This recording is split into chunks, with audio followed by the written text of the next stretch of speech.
Bonsoir à tous et bienvenue dans cette nouvelle édition de Viva Événement. Tout de suite, les principaux titres. Politique, où se trouve Ravalman Namark? Sa famille donne 48 heures à l'État malgache pour répondre à cette question. Retour en terre malgache de Ravalman Namark. Le MAPAR sort de son silence et revendique l'application de la loi. Les précisions dans cette édition.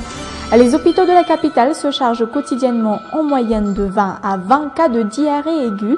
On en parle également dans ce journal. Actualité internationale, 6 mois après le kidnapping de plus de 200 lycéennes nigérianes par Boko Haram, les familles des victimes manifestent devant le domicile présidentiel à Abuja.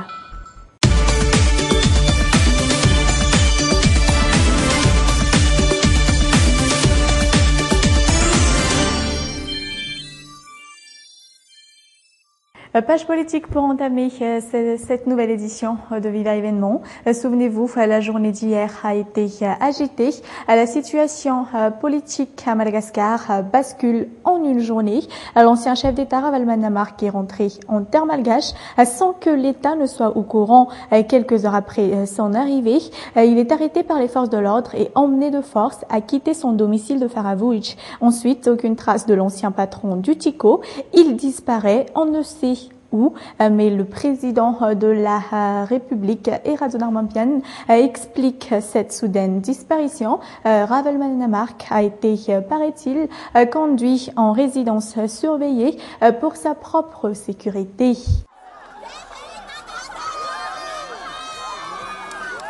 Il était 8h30. C'est dans ce 4x4 que Marc Ravalman débarque en vedette. Vêtu d'une veste noire et portant des lunettes de soleil, encore mal rasé, il était accompagné d'Olga Ramalassan, l'ancienne mère d'Antirabé.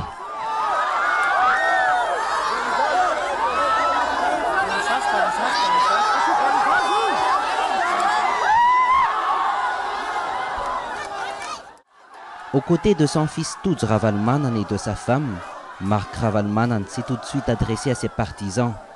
Au même moment, dans un restaurant étoilé d'Antannarin, la porte-parole du gouvernement n'était pas encore au courant de l'arrivée de l'ancien chef d'État. Il est un citoyen malgache, aussi c'est son droit d'y revenir, quel que soit l'accord qui existe. Mais quoi qu'il en soit, il revient au président de la République de faire une déclaration à ce sujet, étant donné que c'est lui qui prend toutes les décisions dans ce sens. Entre-temps, l'ancien protégé de Jacob Zuma reçoit successivement les membres de sa famille politique avant de rencontrer la presse. Devant eux, Marc Ravalman reste la même personne. Je suis venu pour protéger et aider la population. Seulement, vous n'avez pas de pouvoir pour cela. Mes gens disposent beaucoup. C'est pourquoi que je suis là aujourd'hui, même s'il retient mon passeport. Seriez-vous prêt alors? Et bien sûr, même demain. Allez-vous donc attendre 2018?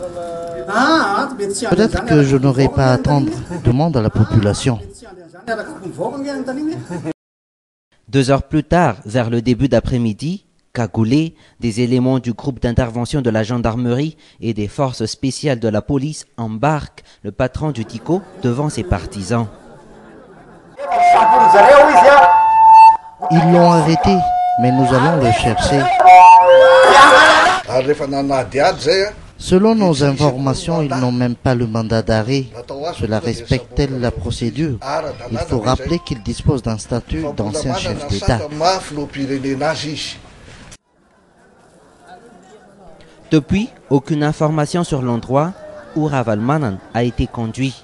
Selon les bribes d'informations recueillies, il a passé 2 heures dans le Karachi Manjav, puis déféré dans un autre endroit sécurisé. Le soir même, le président de la République convoque la presse pour l'affirmer. Il ne m'a pas appelé, il ne m'a pas contacté. Les termes de son propos, lors du point de presse qu'il a organisé dans la matinée, illustrent ses intentions et sa volonté réelle, dont notamment l'absence de toute considération à l'endroit du choix du peuple malgache. Il n'a pas hésité à pousser ce dernier à verser dans l'illégalité et au non-respect de la loi. Quelques heures plus tôt, depuis Faravouj, les irréductibles partisans de Ravalman commençaient à hausser le ton. Quelques-uns commencé à rejoindre le centre-ville et d'autres ont même brûlé du pneu à Andjefanambutsanari. Et donc, comme je viens de vous le dire, Ravalomanana Amark a disparu. Où est-il passé? Cette question reste sans réponse depuis presque 24 heures. Comment réagissent ses proches, à savoir la mouvance Ravalomanana et consorts? Ils revendiquent le respect du droit de l'homme par l'État malgache. 48 heures, c'est ce que la famille Ravalomanana donne à l'État pour dévoiler l'endroit exact où se trouve Mark Ravalomanana. Hier, aux environs de 18h30, les éléments des forces de l'ordre sont venus chercher ses médicaments à son domicile de Faravouich. Nous, famille, avocats et médecins, nous exigeons à le voir dans le plus bref délai, puisque c'est notre droit.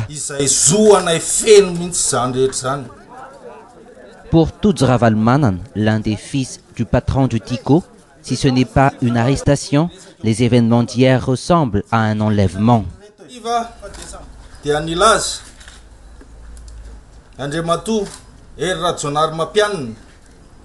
Erajonar Mapian avait dit qu'il n'a pas arrêté Mark Ravalomanana. Aussi pour nous, le président Erajonar Mapian a kidnappé le président Ravalomanana.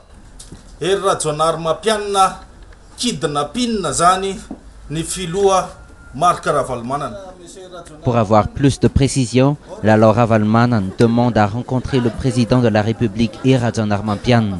En attendant, la famille Ravalomanana n'a donné aucune consigne politique à ses partisans. Plusieurs éléments de force de l'ordre sont restés autour de sa résidence à Faravouich.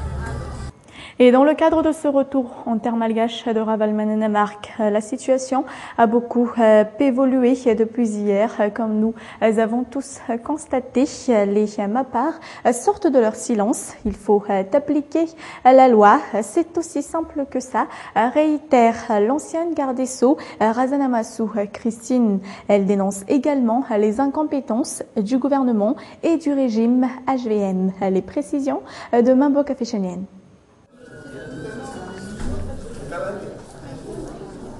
Silencieux tout au long de la journée d'hier, l'équipe d'Anjrazul commence à monter au créneau pour réagir face à ce débarquement surprise de Mark Ravalomanana. Par la voix de l'élu d'Ambatfinanjan, le Mapar demande l'application du jugement rendu dans le cadre de l'affaire 7 février.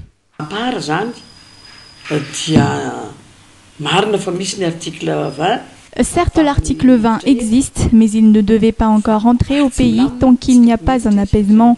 Si nous étions au pouvoir, nous n'aurions pas autorisé qu'il débarque ainsi, tant qu'on n'aurait pas tout mis en place. Mais faut-il également rappeler qu'il faut lire l'article 20 avec l'article 45 qui précise la nécessité d'appliquer le jugement rendu. Aussi, pour nous, ce qui se passe est de la responsabilité de ceux qui a autorisé.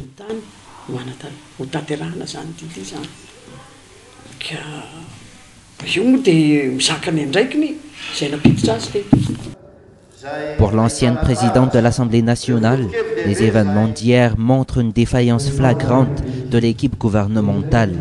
Une défaillance qui doit se solder par la démission du chef du gouvernement et des ministres responsables de la défense et de la sécurité nationale.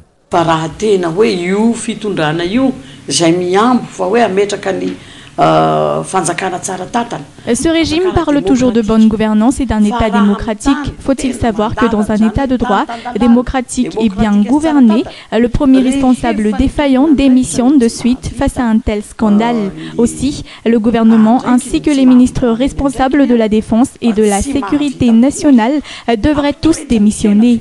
Si c'est vraiment le démocrate, le gouvernement, le ministre de Christine Razana Massou n'est pas allée par quatre chemins pour dénoncer ainsi l'incompétence avérée de Koul Roger et de ses ministres. Une incompétence qui résulte de la violation de l'article 54 de la Constitution lors de sa mise en place. Toujours dans ce même contexte, la plupart des Malgaches blâment l'État. Ils dénoncent une flagrante défaillance et incompétence du régime actuel. C'est en tout cas l'avis de ceux qui se sont exprimés sur le micro d'Anassou. Je trouve, et je tiens à le souligner, l'État n'a pas pris ses responsabilités. C'est peut-être la raison de la défaillance de la défense nationale. Il est peut-être entré de force, et ceci par surprise. En tout cas, c'est l'État qui est défaillant. À ma connaissance, il n'a pas débarqué incognito. Je suis sûr qu'il y a eu négociation et contrat. Les députés du groupe parlementaire TIM annoncent le changement de cap. Dorénavant, ils rejoignent officiellement les rangs de l'opposition. Je vous propose d'écouter l'élu du 3e arrondissement. Il a été décidé donc que le groupe parlementaire TIM, TIC Madagascar, va basculer dans l'opposition de façon officielle. Ça veut dire que vous serez, selon les statuts de l'opposition, selon les textes, l'opposition de manière formelle, officielle. Voilà, exactement. On va s'atteler donc à régulariser officiellement cette opposition. Aujourd'hui, c'était la déclaration officielle. Et bien entendu, on va se conformer à la réglementation en vigueur. Qui sera le chef de cette opposition? C'est un peu prématuré puisqu'on en est au stade de la déclaration. Fin de cette page politique, mais comme je vous le disais en titre, la saison de pluie approche et comme à chaque année, la diarrhée aussi dans les hôpitaux de la capitale. En à peine 2 semaines, on enregistre quotidiennement pas moins de 20 à 25 cas de diarrhée aiguë, dans principalement des enfants et des bébés. Zora Mianchsou sur les images d'Yves Janel. Nous sommes à une certaine période de l'année où la diarrhée se répand telle une traînée de foudre. Les hôpitaux doivent traiter 20 à 25 cas par jour. 15 d'entre eux, les cas les plus graves, concernent notamment les enfants et les nourrissons. Parmi eux, Manzak. Il a commencé par vomir tout le temps, ensuite sa température augmentait au fur et à mesure où il vomissait. Alors nous pensions qu'il avait juste de la fièvre et nous l'avions massé, mais son état n'a fait qu'empirer. Il a ensuite déféqué une matière extrêmement malodorante. Son état était très critique depuis mercredi, jeudi, vendredi et samedi. Les signes de guérison ne sont apparus que dimanche. Manzak a été victime d'une grave intoxication alimentaire sans que ses parents ne l'aperçoivent, car ce petit garçon de 7 mois mange déjà tout ce dont consomment ses parents.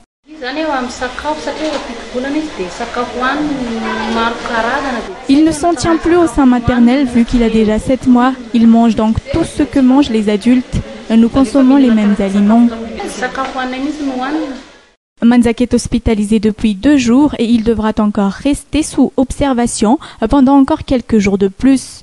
De leur côté, les médecins invitent tout le monde à être prudent par rapport à la diarrhée, car d'une diarrhée aiguë, on peut en mourir très rapidement, et particulièrement les enfants.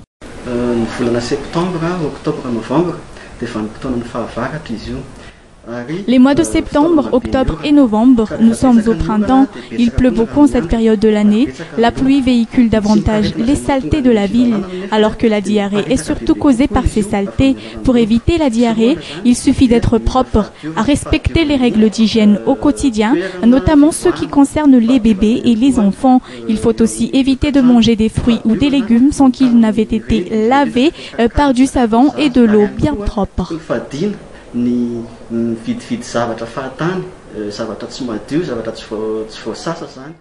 La saison ne prendra fin que d'ici 4 à 5 mois. Il faut donc être prudents, tous, mais surtout ceux qui côtoient les tout-petits.